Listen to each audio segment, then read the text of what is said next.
दर्शकवृन्द नमस्कार। कार्यक्रम जनसंवादको आजको श्रृङ्खलामा यहाँहरूलाई हार्दिक स्वागत छ। जनसंवादको आजको श्रृङ्खला प्रमुख प्रतिपक्षी दल नेपाल कम्युनिस्ट पार्टी एमालेका पछिल्ला रणनीतिक महत्त्वका कार्यक्रमहरू, विशेष गरी निरन्तर रूपमा संसद अवरुद्ध गर्दै आएको प्रतिपक्षी दल एमालेका निश्चित मागहरू, ती मागहरू सत्तारूढ दलले अर्थात् सभामुखले कुन तरिकाले चाहिँ सम्बोधन गर्न सक्छन् भन्ने भित्र लुकेका केही प्रश्नहरू लगायतका विषयहरूमा आज हामी विशेष गरी चर्चा अनि परिचर्चा गर्दैछौँ। र यति बेला राष्ट्रिय सभाको निर्वाचन, स्थानीय तहको निर्वाचन, प्रतिनिधि सभाको निर्वाचनका मितिहरू नजिकै जाँदाखेरि प्रमुख प्रतिपक्षी दल एकातिर भएको छ भने 5 दलीय गठबन्धन यति बेला सत्तासीन रहेको छ। आगामी नेकपा एमालेको भविष्य, आगामी नेकपा एमाले चाहिँ निर्वाचनमा जाँदाखेरि उसले जनतालाई दिने आश्वासन र जनतालाई चाहिँ नेकपा एमाले, सग्लो एमाले र पार्टी एक ढिक्का भएर अगाडि बढेको छ भन्ने सन्देश प्रवाह गर्न एमालेलाई कतिको चुनौती छ लगायतका विषयहरू आजका मेरा कार्यक्रमका प्रमुख विषयहरू रहनेछन्, जसका निम्ति मैले स्टुडियोमा निम्ति आएको छु नेकपा एमालेका स्थायी कमिटी सदस्य पूर्व मन्त्री सांसद शेरबहादुर तामाङ। यहाँलाई स्वागत छ। नमस्कार। सुरुमा त सामान्य प्रश्नबाट मैले उठान गर्न खोजेँ यहाँलाई। पछिल्लो अवस्थामा जस्तो संसद बाहेकका अवस्थामा हुन त जिल्ला अधिवेशन तपाईँहरूको कतिपय जिल्लामा बाँकी छ, कतिपय जिल्लामा सकिएको छ, महाधिवेशन पनि तपाईँहरूले सक्नुभयो। यो बाहेक कता कता पार्टी गुमनाम भए जस्तो यो मैले मात्रै भान गरे हो या चाहिँ त्यति धेरै सक्रिय क्रियाकलापहरू नभएको हो? यताबाट जाउँ। त्यस्तो त होइन, हामी पार्टीको नियमित गतिविधिमै रह्यौँ र मूलतः हामीले चाहिँ पुस 23 गते सबै जिल्लाहरूको जिल्ला अधिवेशन एकैसाथ गर्ने गरी उद्घाटन गरेका थियौँ। त्यति बेला अब केही जिल्लाहरू बाँकी रह्यो, 63 जिल्ला हामीले उद्घाटन गऱ्यौँ र ती जिल्लाहरूको पनि पछिल्लो कालमा यो कोभिडको चाहिँ एकदमै सङ्क्रमण दर बढ्दै गए पछाडि निर्वाचन गर्नुपर्ने कतिपय जिल्लाहरूको त्यो बाँकी पनि रहेको छ र जुन जिल्लाहरूको बाँकी थियो अधिवेशनहरू यो कोभिडको कारणले हामीले चाहिँ एकदम तोकिएको समयमा गर्न सकिरहेको छैन र पार्टीका आन्तरिक सङ्गठनात्मक गतिविधिमा हामी लागिरहेका छौँ तीव्रतम ढङ्गले। तर राष्ट्रिय इस्युहरूमा अब अलि सत्तापक्ष प्रतिपक्ष बसेर छलफल गरेर कतिपय मुद्दाहरूमा सहमतिका साथ अगाडि जाने र मुलुकलाई गति दिनको लागि चाहिँ अगाडि जाने कुरामा हामी त्यहाँ कमी नै रहेको छ। सत्तारूढ दलले बोलाएको बैठकमै तपाईँहरू नगइदिने होइन? हामीले सत्तारूढ दलले भन्दा पनि कुनै दल विशेष वा पदाधिकारी विशेषले बोलाएको बैठकलाई हामीले स्वीकारेका छैनौँ। अहिले हामीले चाहिँ सत्तारूढ दल होइन, सत्तारूढ अर्थात् सत्ता पक्ष भएर बोलाउँदाखेरि हामी प्रतिपक्षको हैसियतले सहभागी हुन्छौँ भनेर हामीले धेरै अगाडिदेखि यो कुरा भनिरहेका पनि छौँ र यो पछिल्लो कालमा हामीले नै अलिकति अब यो मुलुकको पहिलो पार्टी, हामी एक नम्बरको पार्टी हामी नै हौँ। अब त्यति मात्रै होइन, अहिले पनि हामी पहिलो पार्टी हो नि, अहिले पनि हामी पहिलो पार्टी हो। अब तपाईँको चाहिँ दोस्रो तेस्रो चौथो पाँचौँ को अब जोडेर अब सङ्ख्या बढी देखाएर सरकार गठन गरेको मात्रै हो। अहिले पार्लियामेन्टभित्र र जनताको अभिमतको हिसाबले नेकपा एमाले पहिलो पार्टी नै हो र त्यो पार्टीको पनि आफ्नो दायित्व र जिम्मेवारी हुन्छ। त्यसैले आफ्नो दायित्व र जिम्मेवारी पुरा गर्नको लागि हामी एउटा चाहिँ तपाईँको चाहिँ हामी पनि यो अलि जिम्मेवार ढङ्गले प्रस्तुत हुनुपर्छ भनेर पछिल्लो कालमा हामीले केही प्रयत्नहरू गऱ्यौँ कि वार्ताका प्रयत्नहरू गऱ्यौँ र हामीले वार्ताको प्रयत्नहरू गरेर औपचारिक अनौपचारिक धेरै कोणबाट सम्पर्क सूत्रहरू मार्फत छलफल गरिसके पछाडि अलिकति सम्बन्ध सुधार हुन्छ कि भन्ने हाम्रो अपेक्षा पनि थियो। खास गरी हाम्रो महाधिवेशनहरूमा पार्टीका शीर्ष नेताहरू गएर सम्बोधन गर्ने कुराहरूले पनि सम्बन्धलाई अलि नकारात्मकताबाट सकारात्मकतातर्फ डोर्याउन सकिन्छ भन्ने हाम्रो अपेक्षा थियो। त्यस्तो नभइसके पछाडि हामीले यो 8-10 दिनभित्र हामीले अलिक बढी प्रयत्न गऱ्यौँ र नेताहरूको बिचमा छलफल गरेर दलहरूको बिचमा अनौपचारिक छलफल गरेर एउटा औपचारिकता दिउँ र सत्तापक्ष र प्रतिपक्षको बिचको सहमति नजिक पुग्ने भने त वार्ता र संवादका माध्यमबाट सहमति नजिक पुग्ने हो। तर तपाईँहरू वार्ता र संवादमा बोलाएको ठाउँमा चाहिँ तपाईँकै उपस्थिति नरहिसकेपछि त कसरी सहमति? त्यसैले हामीले चाहिँ आफैले प्रयत्न गरेर वार्ताको छलफलको आह्वान गऱ्यौँ, छलफलको चाहिँ प्रयत्नहरू गरिरहेका छौँ। त्यही प्रयत्न अनुसार अब प्रधानमन्त्रीज्यू अब हाम्रो पार्टीको अध्यक्षज्यूसँग अब भेट्ने एउटा अवसर पनि बन्यो र अरू पनि भेटघाट हाम्रो चलिरहेको छ आन्तरिक रूपमा। अब अहिले त प्रधानमन्त्रीसँग मात्रै भेटेर त भएन नि त, तपाईँको 5 दलीय गठबन्धनसँग त्यसै भेट्दाखेरि गठबन्धन होइन, गठबन्धन राजनीतिक दलसँग कुनै न कुनै दलको त अस्तित्व स्वीकार नगर्ने प्रतिपक्ष नेकपा एमाले राजनीतिक दलसँग मैले अघि नै भने राजनीतिक दल विशेष वा कुनै पदाधिकारी विशेषले डाकेको बैठक हामीले त्यो अहिले स्वीकारेका छैनौँ, यो सत्य कुरा हो। तर यद्यपि हामी सत्ता पक्ष र प्रतिपक्षको हैसियतमा बसेर वार्ता गर्न तयार छौँ, छलफल गर्न तयार छौँ। सरकारले बोलाएको बैठकहरूमा तपाईँहरू जान तयार हुनुहुन्छ? अब पक्षले, सत्ता पक्षले हामी बोलाएको बैठकमा हामी जान तयार छौँ र त्यसकै अलि होमवर्क होस्, अलि वार्मअप होस् भनेर हामीले आफैले प्रयत्न गरिरहेका छौँ र त्यो प्रयत्नको केही रिजल्टहरू पनि देखिएको पनि छ र त्यसैले यो सबै कुराहरू गरे पछाडि हामी अब एक हिसाबले मुलुकमा सबै शीर्षकहरूमा अब मुलुक अगाडि बढ्न नसक्ने खालको जुन परिस्थिति देखा पर्यो, यस्तो स्थितिबाट अलि पार पाउनै पर्छ भन्ने नेकपा एमाले हामी त्यसमा केही हिस्सा त तपाईँहरूको पनि त गलत छ नि, होइन? हामीले होइन स्वीकार्न तयार छैन। हामीले के चाहिँ गर्यौँ भन्दा निरन्तरको संसद अवरोधलाई मैले जोड्न खोजिरहेको छु। यस्तो मलाई अवरोधकै कुरा गर्दाखेरि अहिले चौथो पटक संसदको चाहिँ सूचना चाहिँ दिएर हामीलाई SMS सूचना आउने गरेको छ। तपाईँको चाहिँ हिजो पनि संसद बैठक हिजो संसद बैठक बस्नुपर्ने थियो, 16 गतेलाई सारेको छ। 16 गतेको पनि फेरि अर्को 15 गते एउटा सूचना आउँछ, 28तिर लान्छ होला। हुँदाहुँदै अब यो अधिवेशनै अन्त्य भयो भन्ने दिन पनि आउँछ। त्यसैले हामीले चाहिँ पार्लियामेन्टलाई प्रभावकारी बनाऊ भन्ने उद्देश्यको साथै हामीले यो संसदभित्र पार्लियामेन्ट सञ्चालन भएर पनि के हुन्छ र तामाङले तपाईहरुको अवरोध हुन्छ? हामी अवरोध कहाँ गर्छौँ र हामीले भन्यौँ नि त सत्ता पक्ष र प्रतिपक्षको बीच वार्ता गरौँ, त्यस पछाडि हामीले हाम्रा एजेन्डाहरू त्यहाँ राख्छौँ, कतिपय चिजहरूमा सहमति गरेर अगाडि जान सकिन्छ भनेर हामीले भनेकै छौँ त प्रष्ट। त्यसो भएको हुनाले त्यो वार्तामा बस्न उहाँहरू तयार हुनु पर्यो। सत्ता पक्षको हैसियतमा उहाँहरू सत्ता पक्ष होइन भने भन्नु पर्यो। तपाईहरुको मागै अकाट्य माग छ, जुन माग चाहिँ आजका दिनमा पूरा गर्न बहुत गाह्रो छ, सत्ता पक्षलाई पनि धेरै अप्ठ्यारो परिरहेको अवस्था छ। त्यसैले पनि उहाँहरू भागिराखेको जस्तो लाग्छ। वार्तामा बस्दै उहाँहरू वैधानिकता पाएको दलका सांसदहरूलाई चाहिँ कारबाही गर्ने भनेर जुन तपाईहरु चाहिँ निर्धारक रूपमा चाहिँ हिडिरहनु भएको छ नि, त्यो आजका दिनमा सान्दर्भिकता छ होइन के? तपाईँ आज भनौँ न, अब हामी एउटा नेसनल एउटा चाहिँ जनता टेलिभिजनमा तपाईँहरूमा बोलिरहेको छु। तपाईँलाई हिजो नेसनल यो जनता टेलिभिजनले हिजोबाट तपाईँ यो सेवा चाहिँ मा तपाईँ रहनुहुन्न भन्यो भने आज तपाईँले अन्तर्वार्ता लिन सक्नुहुन्न क्या। भएको ठ्याक्कै त्यही हो। हिजो हामीले कारबाही गरिसक्यौँ, तर आज चाहिँ ऊ चाहिँ अनि फेरि म सांसद हुँ भन्छ होइन। अनि त्यसपछि हाम्रो ऐन कानुन संविधान, हाम्रा चाहिँ विधि विधान र दलका चाहिँ दलीय शासन व्यवस्था दलका विधानहरू होलान्, त्यसको उल्लङ्घन गरेको कारणले अब उसलाई कारबाही गर्ने राइट्स त्यो दललाई स्वयं छ। दलले चाहिँ त्यो राइट्स प्रयोग गर्दाखेरि तपाईँको चाहिँ फेरि पनि त्यो ठाउँमा बस्न त पाएन। अनि त्यो कुराको पनि के सही हो कि गलत हो कि प्रमाणित छैन, त्यो हेर्ने अङ्गहरू त धेरै अङ्गहरू छन्। त्यसैले त गर्दै भयो नि त अङ्ग हेर्ने अङ्गहरूले निर्णय गर्दै भयो नि त। त्यो अङ्गले पनि भइसकेको छ त, पार्टी वैधानिक रूपमा दल दर्ता भइसकेको छ, नेकपा एकीकृत समाजवादी बनिसकेको छ। दलीय शासन व्यवस्थामा दल सम्बन्धी दलका अनुशासनात्मक कारबाही गर्ने अधिकार दललाई नै छ, अरू कसैलाई छैन। पार्टीमा हुन्जेलसम्म त धेरै कारबाही गर्नुभयो, अब दल विद्रोह गरेर पार्टीहरूको निर्माण भइसकेपछि पनि त्यो होइन। यो विषय अलि पुरानो पनि भइसक्यो। अब यो विषयमा धेरै नजाउँ। मैले भन्न खोजेको कुरा के भने होइन, त्यसैले त यही कारणले अवरोध भएको छ भने यो विषयलाई राखेर छलफल गरौँ त, सत्ता पक्ष र प्रतिपक्ष। हामीले भने यति हो नि, छलफल गरौँ, निष्कर्ष निकालौँ, अगाडि बढौँ, हामीले भने यो हो। र त्यो भन्दा पनि हामीले रोस्टममा उभिएर एक्लै भन्दाखेरि नसुनेको कारणले हामीले फ्लोरबाट चाहिँ अलि सामूहिक रूपमा भनेको सहमतिका निम्ति एमाले चाहिँ आफ्नो त्यसैले सहमति एमाले सहमतिको लागि तयार छ। सत्ता पक्ष र प्रतिपक्षको बीचको वार्ता जरुरी छ।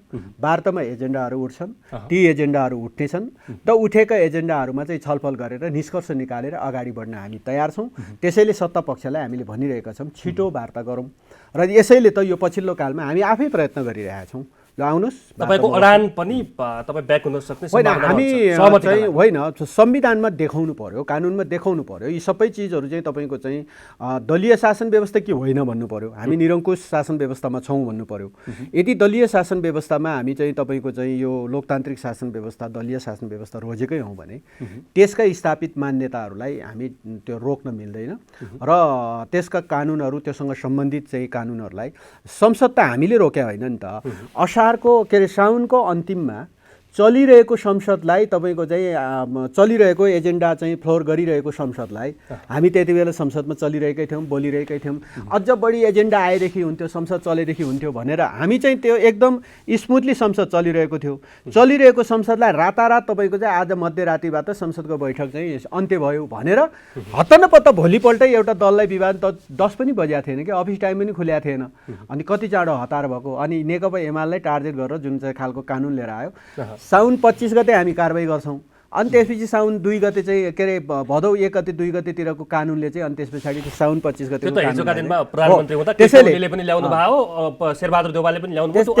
मैले भने चाहिँ के हो भने त्यो चिजलाई छलफल गरौँ न त, टुङ्ग्यौँ, वार्तामा बस्न तयार छौँ, टेबलमा बस्न तयार छौँ भन्दै अहिलेसम्म सत्ता पक्ष टेबलमा बस्न तयारै छैन। उहाँहरूलाई त्यो डर लागेको छ, भागिरहेको त्यत्रो कठिन छ। अनि तपाईहरुले राख्ने माग 14 जनालाई कारबाही गर्नुपर्छ भन्नुहुन्छ। सजिलो कुरा तपाईको चाहिँ अब जुन मान्छेहरू दलमा छैनन्, दलको चाहिँ एउटा म्यानिफेस्टो घोषणापत्र लिएर दलको चाहिँ चुनाव चिन्ह लिएर चुनाव लडेको छ, त्यो त अराजकता हुन्छ। किनभने तपाईको चाहिँ यो दलीय शासन व्यवस्थामा यो अराजकतालाई प्रोत्साहन दल दर्ता गर्न पाउने अधिकार त छ नि, छ एकदमै। कुनै व्यक्तिलाई दल दर्ता गर्न पाउने अधिकार छ, पार्टी छोड्न पाउने अधिकार छ, उसको राइट्स हो, उसको चाहिँ किनभने दलीय शासनमा उसको राइट्स हो। तर त्यसका पनि तपाईँको चाहिँ त्यो दलभित्र कुनै दलभित्र रहेपछि उसको विधान मान्नुपर्ने उसको ऊ हुन्छ होइन, तपाईँको चाहिँ उसको कार्यक्रम मान्नुपर्ने हुन्छ। उसको कार्यक्रम र विधान जब मान्दैन ऊ त्यो दलमा रहँदैन के, त्यसैले ऊ नरहन सक्छ, ऊ पार्टी दर्ता गर्न पाइन्छ। तर जुन विधिद्वारा गरियो नि हो, यो विधिप्रति हाम्रो असहमति हो। एमालेमा रहँदा त सयौं पटक कारबाही भएको होइन, कारबाहीका भागी पनि भएका होइनन् त ती नेता ती कार्यकर्ताहरू। आज जुन तपाईँ फेरि पनि कारबाहीको लागि चाहिँ तपाईँहरू अडान दिइरहनु भएको छ।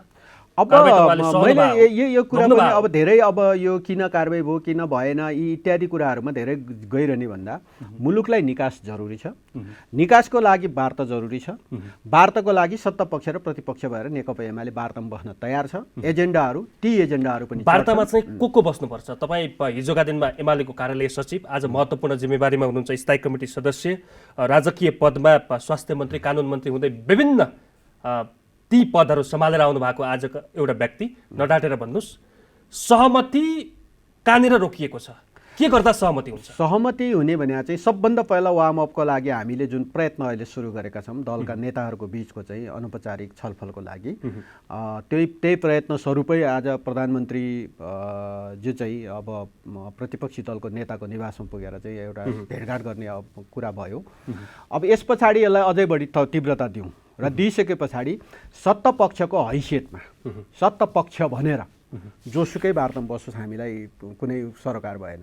सत्ता पक्ष भएर, म कुनै दल विशेषको नेता भएर अथवा कुनै दलको अथवा कुनै पदाधिकारी भएर होइन, सत्ता पक्ष भएर जोसुकै उहाँहरूले चाहिँ त्यो वार्ताको लागि खटाओस्, हामीले पनि त्यसको लागि पार्टीले खटाउँछ र त्यसरी खटाउने बैठकबाट निष्कर्ष निकालेर अगाडि बढ्न। त्यसमा एमालेले कारबाही गरेका सांसद किन्न परुन्, उहाँहरू पनि त्यो बैठकमा सत्ता पक्ष भएर बसोस्, त्यो चाहिँ तपाईँको चाहिँ हामीलाई त्यति बेला स्वीकार्य हुन्छ। सत्ता पक्ष भएर बस्दाखेरि तपाईहरू प्रतिपक्षी दलको हैसियतले पनि निकास दिनुपर्छ नेपालको राजनीतिलाई भनेर प्रधानमन्त्रीलाई बारम्बार भेटिरहनु भएको छ।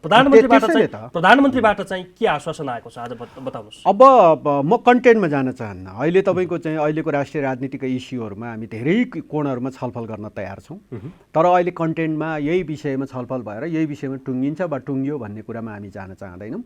तर अहिले जुन जुन शीर्षकहरूमा चाहिँ मुलुक एउटा स्ट्याग्नेसनमा छ, मुलुकलाई जसरी अगाडि बढाउन सकिरहेको छैन, यो कुरामा निकास दिन एमाले हर हमेसा तयार भएर बसिहाल्छ। कुन कुन विषयमा तपाईहरु बीच छलफल हुँदैछ? हैन, महत्त्वपूर्ण विषयहरू आजका दिनमा सबैभन्दा पहिलो विषय त यही जुन दलको विभाजनलाई निरन्तर सुचारू गर्ने, दललाई विभाजन गर्नको लागि जुन खालको हरकत अपनाए त्यसको उत्तर हामी चाहन्छौँ र त्यो उत्तर प्राप्त हुनसाथ संसदका चाहिँ नियमित गतिविधिहरू अगाडि बढ्छ र संसदमा त्यसको उत्तर चाहिँ के हुन सक्छ?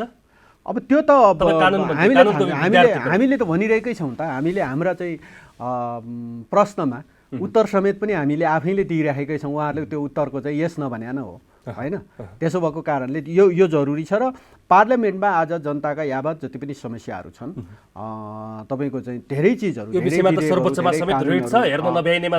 कानुनहरू चाहिँ रोकिएको छ। त्यति मात्र होइन, तपाईँको चाहिँ आज कोरोना फेरि त्यस्तो यो मामला त अब कानुनले सर्वोच्चले सुल्ट्याउने हो नि, अदालतले न्यायालयले सुल्टाउने हो। तपाईँहरू चुप लागेर संसद निरन्तर चल्न दिए के हुन्छ त भन्नुहुन्छ? तपाईँको चाहिँ न्यायालयमा पनि के हुन्छ भने पक्ष विपक्ष भएपछि तपाईँले कुनै मुद्दामा तपाईँमाथि कुनै मुद्दा लायो भने तपाईँले आफ्नो पक्षमा तपाईँले प्लिट गर्ने, तपाईँले आफैले बोल्न पनि पाउनुहुन्छ, तपाईँले बयान दिन पाउनुहुन्छ, तपाईँले आफ्नो चाहिँ कानुन व्यवसाय राख्न पाउनुहुन्छ। राइट छैन तपाईँसँग? नेकपा एमाले नि त्यही गर्छ नि। सत्तापक्ष के अरे अदालतमा कुनै विषयमा तपाईँको चाहिँ मुद्दा परेको छ भने यही विषयमा त मुद्दा चलिरहेको छ भने एमाले आफ्नो धारणा राख्न पाउँदैन।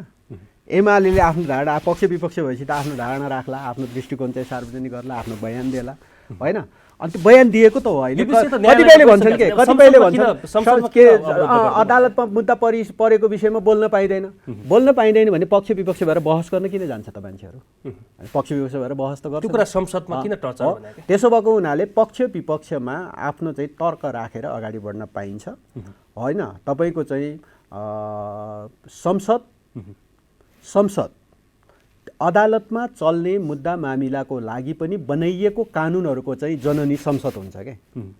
अनि संसद चाहिँ अनि जनताको सार्वभौम थलोमा चाहिँ जहाँ जनताको सार्वभौम सत्ताको प्रतिबिम्बित हुन्छ, अरू ठाउँमा हुँदैन, संसदमै हुन्छ। अनि त्यही ठाउँमा चाहिँ छलफल हुन नपाउने भने कसले भन्या होला, कहाँ लेख्या होला, होइन? त्यसो भएको कारणले सहज विश्लेषण भने चाहिँ जति एमाले कारबाही गरेको छ उहाँहरूलाई चाहिँ संसदमा उपस्थित हुन दिनु भएन, त्यसपछि समस्या सोल्टिन्छ अनि अदालतले जे फैसला गर्छ त्यसलाई चाहिँ हामी स्वीकार्न तयार होइन। त्यहाँ दिन मिल्ने नमिल्ने भन्ने कुराको हकमा त्यसैले त हामी सत्तापक्ष र प्रतिपक्ष भएर छलफल गरौँ न। उहाँहरूले जुन हरकतका साथ मैले भने नि, कोही मान्छे एमाले छोडेर अर्को पार्टी बनाउँछु पाइन्छ क्या, अर्को कुनै दल खोल्न पनि पाइन्छ, तर जुन हरकतका साथ तपाईँको चाहिँ आफू जुन दलबाट निर्वाचित भएको छ, जुन दलको चिन्ह लिएर चाहिँ निर्वाचित भएको छ, अनि अर्को दललाई देखादेखि भोट हाल्न थालेपछि अनि त्यसलाई कारबाही गर्दैन दलले, अनि कारबाही गरेको लागू नहुने भन्ने हुन्छ।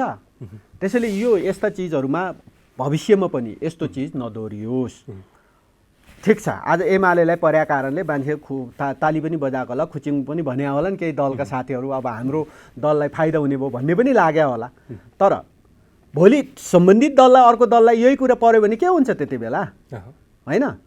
त्यसो भएको कारणले रातारात तपाईँको चाहिँ जस्तो माओवादी केन्द्रका केही सांसदहरूले अब दल त उहाँहरूको चुनाव चिन्ह लिएर चुनाव लड्या हुन्छ, उहाँहरू त्यहाँ रहन्न भन्न साथ एकै दिनमा सांसद रहेन नि त। एकै दिनमा निवेदन हालेको एकै दिनमा तपाईँको चाहिँ उहाँहरूको सांसद चाहिँ खुस्किने, अर्को चाहिँ 10औं दिन चाहिँ आलटाल गरेर राख्ने, अनि त्यस पछाडि चाहिँ त्यो पश्चगामी कानुन चाहिँ होइन लागू गर्ने, यस्तो खालको चाहिँ जुन अगाडि भइसकेको कुरालाई अहिले कानुन बनाएर लागू गर्न पाइँदैन। यो पाइँदैन, यो अदालतको कुनै मान्यताले पनि दिँदैन। त्यसो भएको हुनाले यो चाहिँ तपाईँको चाहिँ अगाडि गरिसकेको कारबाही प्रक्रियालाई पछाडि चाहिँ बन्ने कानुनले अनि त्यसपछि त्यसले मान्यता दिन मिल्दैन। यो त एउटा विषय थियो, धेरै लामो भयो तपाईँसँग मेरो बहस नभएको। अर्को विषय जस्तो मिलेनियम च्यालेन्ज कम्प्याक्ट कर्पोरेसन भन्छ अमेरिकी परियोजना MCC, यो विषयले पनि नेपाली राजनीतिक वृत्तमा निकै उथलपुथल ल्याएको छ। सर्वसाधारण नागरिक सचेतकहरू सडकमा छन्। एमाले सत्तामा रहँदाखेरि MCC पारित गर्नुपर्छ भनेकै हो, आज तपाईँ जे भन्नुहुन्छ, तर आजका दिनमा आधिकारिक धारणा चाहिँ सार्वजनिक हुन सकेका छैन। MCCकै कारणले सत्ता गठबन्धनलाई टुक्र्याउने गरी एमालेको रणनीतिक योजना चाहिँ अगाडि बढाएको छ भनेर सुनिन्छ बाहिर, सत्य हो? अब हामी त अहिलेको गठबन्धन निर्वाचनसम्म जाओस्, निर्वाचनमा गठबन्धन भएर निर्वाचनमा आओस्, हामी एक्लै उहाँहरूसँग चुनाव भिड्न तयार छौँ। राष्ट्रिय सभामा त प्राय शून्य होइन, शून्य हुँदैन। हामी हाम्रो सिट बचाउँछौँ र त्योभन्दा प्लस हुन्छौँ। हामी क्यालकुलेसन गर्दाखेरि त एमालेको कति सिट राष्ट्रिय सभामा? ठिक छ, हामी अहिलेको चाहिँ जुन 19 सिटमा निर्वाचन हुँदैछ त्यसमध्ये एमालेको 8 सिट खाली हुने हो र हामीले 8 सिटभन्दा बढी सिट चाहिँ जोगाउँछौँ। के छ तपाईँसँग त्यो तथ्याङ्क? हामीसँग नेकपा एमालेको चाहिँ निर्वाचन चिन्ह लिएर चुनाव लडेकाहरू एमालेसँगै छ, तिनले एमालेलाई नै भोट हाल्नेछन्। तिनले नै बेमानी गरेर गलत गर्यो भने फेरि अर्को उहाँहरू त फेरि अर्को कानुन बनाइहाल्नुहुन्छ, त्यसलाई कारबाही गर्न दिनुहुन्न होइन। त्यसो गर्यो भने एउटा छुट्टै कुरा हो। त्यसो गरेन भने त हामी बहुमतमा छौँ। राष्ट्रिय राजनीतिमै त्यस्तो भइरहेछ। हामी बहुमतमा छौँ होइन। तर तपाईँको चाहिँ होइन एमालेकै चुनाव चिन्ह लिएर चुनाव लडेकाहरूले भोट हाल्दैन भने अब त्यो अर्को कुरा हो। देखादेखि पार्लियामेन्टमा त हाल्नु भएन होइन। फ्लोर क्रस गर्नुभयो, फ्लोर क्रस गरेकोलाई कारबाही भन्दाखेरि त्यसको चाहिँ हप्ता 10 दिन पछाडि बनेको कानुनलाई एमालेले घुर्काइरहेको छ। उसो भए चाहिँ कानुनलाई टेकेर त्यो कानुनले के भन्छ, त्यो कानुनले के भन्यो भने तपाईँको चाहिँ फ्लोर क्रस गरेका मान्छेहरूलाई चाहिँ तपाईँको चाहिँ त्यो कानुनले पछि भनेको कानुनले के भन्छ भने कति दिनभित्र दल रोज्न पाउने अधिकार दिन्छ उसले। अनि त्यसपछि दल रोज्ने नाटक गरिन्छ त्यहाँ होइन। अनि त्यसपछि हो त्यसै गर्यो भने चाहिँ त अब हामी यसै भन्न सक्छौँ। स्थानीय तहका प्रतिनिधिहरू प्रदेशका प्रतिनिधिहरूलाई चाहिँ आज भन्दै हुनुहुन्छ भोलि तपाईँहरूले फ्लोर क्रस गर्नुभयो भने कारबाहीको भागीदारी एमालेको चुनाव चिन्ह लिएर चुनाव लडेका, एमालेको घोषणापत्र बोकेर चुनाव लडेकाहरूले एमालेको विरुद्धमा मतदान गर्दैनन्। यति सत्य हो। निर्देशन मान्छन् कार्यकर्ताहरूले, पार्टी त एउटा अर्को पार्टी जन्मिसकेको छ। ओके त्यो चाहिँ तपाईँको चाहिँ अहिले हिजो एमालेको चुनाव चिन्ह लिएर एमालेलाई भोट हालेर त्यो भोट प्राप्त गरेर जितेकाहरूले आज जुन अर्को पार्टी भनेर भनिराख्नु भएको छ नि, त्यो ठिक छ त, त्यो ठिक छ त। तपाईँको चाहिँ अब यो चुनावसम्म कायम रहोस्, शुभकामना पनि छ। कायम रहन्छ कि रहँदैन त्यो पनि थाहा छैन। तर तपाईँको चाहिँ भोलि निर्वाचनमा परिणामबाट देखिन्छ, यी सबै कुराहरू परिणामबाट देखिन्छ। गठबन्धन बनिरहेको छ उहाँहरूको त सिटमा भागभण्डा हुन्छ। गर्नुहोस् न, हामीले त्यही भएर भनेको। त्यसैले तपाईँले जुन एमसिसीसँग जोडिराख्नु भएको चाहिँ किन टुटाउनु पर्यो? उहाँहरू एक ढिक्कै भएर आउनुहोस् भनेर हामी भनिरहेका छौँ त। हामी टुटाउनेतिर लाग्छौँ र उहाँहरूलाई। उहाँहरू त एक ढिक्का होस्, अझ गठबन्धन होस्, कायम रहोस्। अझ कति चाहिँ के कुरामा चाहिँ उहाँहरूलाई चाहिँ उहाँहरूको गठबन्धन कायम राख्नुपर्ने हो, राख्नुहोस्, केही फरक परेन के। हामी कुनै उसमा कुनै डन्डी देखाएर अथवा कुनै विषय देखाएर त्यो गठबन्धन टुटाउने वा फुटाउने ठाउँमा हामी छैनौँ। हामी त्यसो पनि गर्दैनौँ। अब पास गर्नुपर्ने कि फेल गर्नुपर्ने उहाँहरूले नै जान्ने कुरा हो, सत्तापक्षले जान्ने कुरा हो। तपाईँहरूको आधिकारिक धारणा के हो? हाम्रो आधिकारिक धारणा हामी तपाईँको चाहिँ यथास्थितिमा एमसिसी पास गर्ने ठाउँमा हामी उभिँदैनौँ। र पार्लियामेन्टमा त्यो चाहिँ सरकारी विधेयकको रूपमा आउने हो, आउँदाखेरि सरकारी विधेयकलाई हुन्छ प्रतिपक्षले भन्दैन। तपाईँका पार्टी अध्यक्षले तत्कालीन समयमा चाहिँ एमसिसी पारित गर्नुपर्छ भनेर किन? हामी सरकारमा थियौँ, हाम्रो दायित्व र जिम्मेवारी थियो। त्यसका कतिपय प्रावधानहरूलाई तपाईँको चाहिँ सच्याएर अगाडि जान भनेर हामी तयार भएर आएकै हौँ। तर त्यो यथास्थितिमा छ, सच्याउन सकेका छैन। त्यति बेलै हामीले त्यहाँ प्रस्तुत गर्न पाएको थियो भने हामी सच्याएर पास गर्थ्यौँ होला नि। हामीले त त्यो त नेकपा एमालेले त एउटा अध्ययन कार्यदल बनाएर त्यसलाई यो बुदामा सच्याउनु पर्छ भनेर हामी प्रष्ट ढङ्गले आएकै छौँ त। र हामीले त्यति बेला पार्लियामेन्टमा प्रस्तुत हुन पाएको थियो भने आज एउटा दल त्यहाँ गठबन्धनमा छ, कुनै हालतमा चाहिँ पास हुनुहुन्न भन्ने दल आज हेरौँ कुन मुखले अगाडि बढ्दो रहेछ हामी हेर्दैछौँ। तर हामी त्यति बेला पार्लियामेन्टमा प्रस्तुत हुँदाखेरि प्रस्तुत गर्न पाएको भए पार्लियामेन्ट मेम्बरहरूले हामी आफैले पनि जुन नेकपा एमालेको तर्फबाट हामीले जुन चिजको संशोधनको चाहिँ कुरा गरेका थियौँ त्यो संशोधनको चाहिँ पूरक प्रस्ताव हामी राख्थ्यौँ र अनि त्यस पछाडि त्यो संशोधनको कुरालाई स्वीकार गर्थ्यौँ र स्वीकार गरेर पास गर्ने ठाउँमा उभिन्थ्यौँ। एमसिसी पारित गर्नका लागि चाहिँ तपाईँहरू चाहिँ एकदम अग्रसर, तपाईँ मात्र होइन, त्यही त नेपालका राष्ट्रिय दलहरू एमसिसी पारित गर्नुपर्छ भन्ने पक्षमा हामीले प्रश्न भन्छौँ नि। हामी एकदम ढ्याक्कै उभिएर नो पनि भन्दैनौँ, ढ्याक्कै उभिएर यस पनि भनेको छैनौँ। हामीले के भने हो भने त्यहाँभित्र रहेका कतिपय प्रावधानहरूलाई नेपालको हित अनुकूल नेपालको राष्ट्रियता पक्षमा हुने गरी त्यहाँ संशोधन गर्नु जरुरी छ र संशोधन यी विषयमा हुन्छन् भन्ने कुरा पनि हामीले भनेकै छौँ। र त्यति बेला हो केपी ओली प्रधानमन्त्री हुँदाखेरि पार्लियामेन्टमा प्रस्तुत हुन पाएको भए हामी के गर्थ्यौँ त? हो त्यो हामीले अध्ययन गरे अनुसारको चाहिँ जुन विषयहरू थिए र जुन विषयहरू संशोधन गर्नुपर्ने थियो त्यो विषयहरूलाई पार्लियामेन्टमा सत्ता पक्षको सचेतक मार्फत, प्रमुख सचेतक मार्फत हामीले पूरक प्रस्ताव राख्थ्यौँ र पूरक प्रस्ताव सरकारले स्वीकार गर्थ्यो र स्वीकार गरेर पास गर्ने ठाउँमा उभिन्थ्यौँ, यति हो। तर आज जस्ताको तस्तै पास गर्न अहिलेको गठबन्धन लागिरहेको छ, जस्ताको तस्तै पास गर्न एमालेले दिँदैन। अर्को कुरा नि, जस्तो तपाईँकै पार्टीका एकजना नेताले भन्नुभएको थियो, म नाम नलिउँ, अमेरिका नेपालमा आउनका निम्ति आइतबार कुर्नु पर्दैन, हिजोका दिनमा सुलेमानी जस्तो अवस्था पनि बन्न सक्छ भन्ने तरिकाले चाहिँ जुन वक्तव्य दिएको थियो, नेपालका प्रमुख राजनीतिक दलहरू एमसीसी पारित गर्नका निम्ति यति उद्धत किन? तपाईँहरूको पछाडि चाहिँ त्यस्तो कुनै किसिमको चाहिँ प्रलोभन, ढाक, धम्की, डर, त्रास त्यस्तो छ आजका दिनमा नेपाली राजनीतिक दलहरूलाई? अब कुरा के हो भने राजनीतिक दलहरू भन्दा पनि यहाँ मुलुकको विकास निर्माणसँग जोडिएको मुद्दा हो।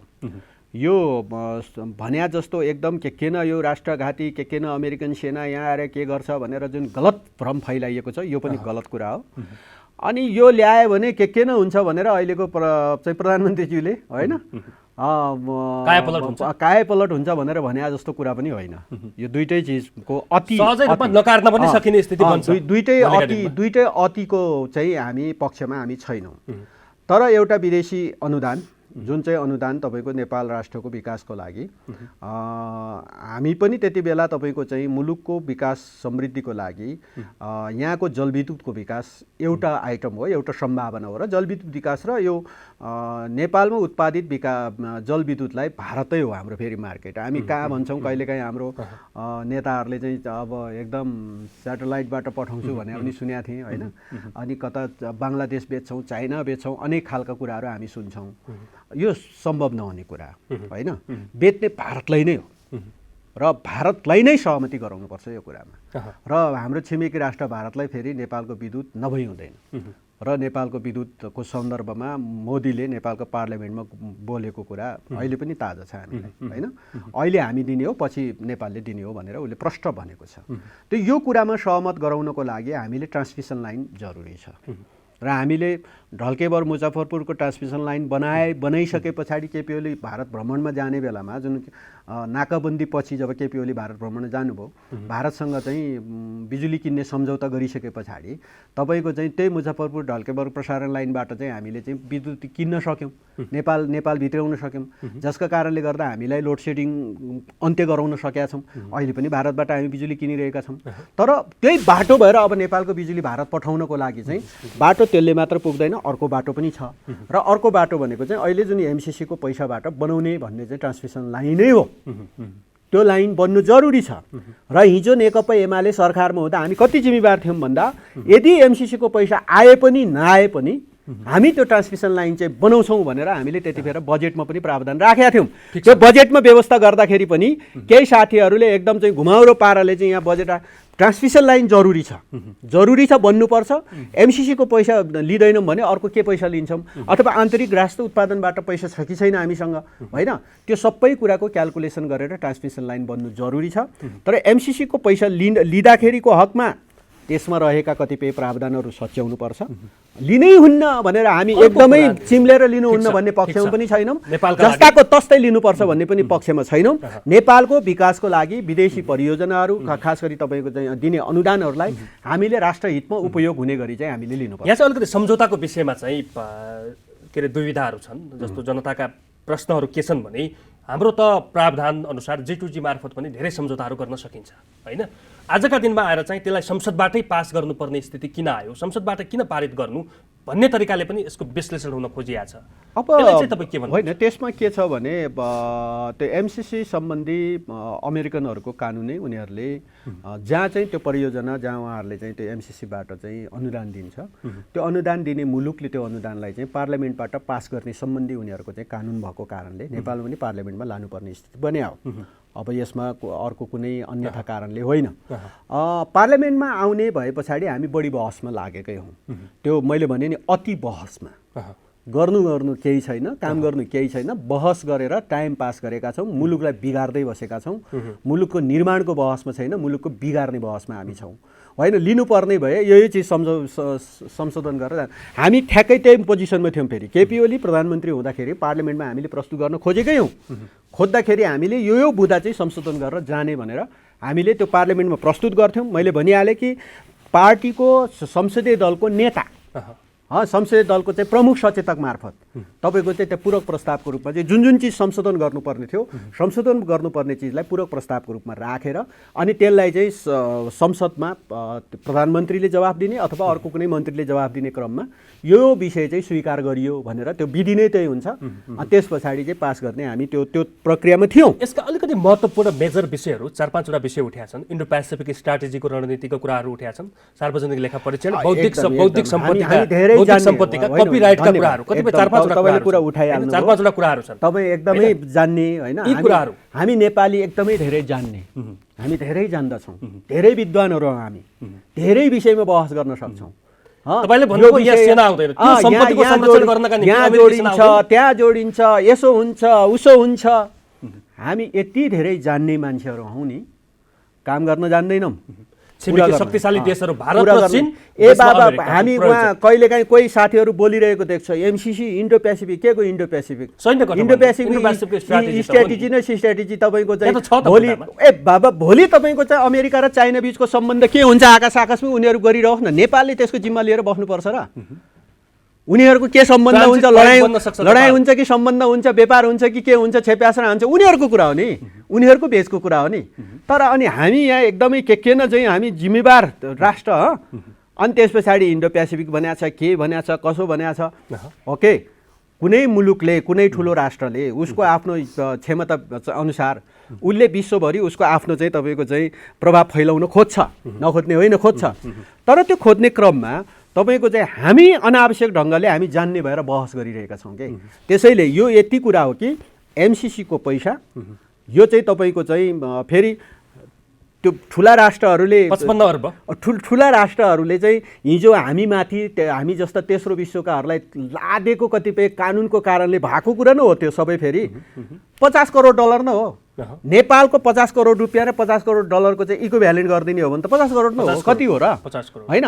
तर उनीहरूले हिजो कानुन बनाएर के गरेर आफ्नो करेन्सीलाई स्ट्रङ बनायो, आफू चाहिँ एकदम स्ट्रङ राष्ट्र, धनी राष्ट्रको रूपमा चाहिँ कहलिए। अनि हामी चाहिँ एकदम गरिब राष्ट्र भनेको कारणले हाम्रो करेन्सी विक भयो। हाम्रो करेन्सी विक भएको भएले 50 करोड दिँदा पनि उसको चाहिँ के स्वीकार्नु पर्ने जस्तो हामी। त्यसैले हामी के चाहन्छौँ भने हामी जस्ता राष्ट्रहरूको राइट्स, अधिकार। एमालेको आजको दिनमा आधिकारिक धारणा भनेको एमसिसी हुबहु पारित हुँदैन, संशोधन सहित पारित गर्दा नेपाललाई घाटा छैन। हामी संशोधन सहित पास गर्छौँ भन्ने ठाउँमा हामी उभिन्छौँ, यो प्रश्न हो। भनेपछि सत्ता गठबन्धनसँग अर्थात् चाहिँ नेपाली कङ्ग्रेससँग एमालेको साँठगाँठ त्यहाँ मिल्न सक्ने सम्भावना। अनि संशोधन गरेर एमसिसी लिएर आउँछ भने हामी त्यति बेला पार्लियामेन्टमा अब सत्ता पक्ष भएर हुन्छ भन्ने ठाउँमा त उभिँदैनौँ। तर संशोधनसहित पास गर्नको लागि यदि लिएर आउँछ भने, जस्ताको तस्तै लिएर आउँछौँ भने हामी हुन्न भन्ने ठाउँमै उभिन्छौँ, यसमा कुनै दुईमत छैन। तर संशोधनसहित पास गर्न ल्याउँछ भने हामी त्यति बेला मौन बस्न सक्छौँ। पार्लियामेन्टको सिस्टमको कारणले हुन्छ भन्ने हो भने हामी सत्तापक्ष नै हुन्छौँ, त्यसले हामी सत्तापक्ष त हुन सक्दैनौँ, हामी प्रतिपक्ष नै हौँ। त्यसो भएको कारणले हामी मौन बस्न सक्ने सम्भावना रहन्छ। हस्, यहाँको महत्त्वपूर्ण समयका लागि धेरै धेरै धन्यवाद। धन्यवाद। दर्शकवृन्द, कार्यक्रम जनसंवादको आजको श्रृङ्खलामा पछिल्लो समय नेपाली राजनैतिक वृत्तमा प्रतिपक्षी दल नेकपा एमालेको राजनैतिक स्ट्राटेजी, नेकपा एमाले प्रतिपक्षमा भइरहँदाखेरि तारन्तार संसदमा भएको अवरोध, नेकपा एमालेको खास अडान र नेकपा एमालेको माग लगायतका विषयमा कुराकानी गऱ्यौँ। आजका लागि जनसंवादको समय सकिएको छ। खेम्बम बिदा हुन्छु। नमस्कार।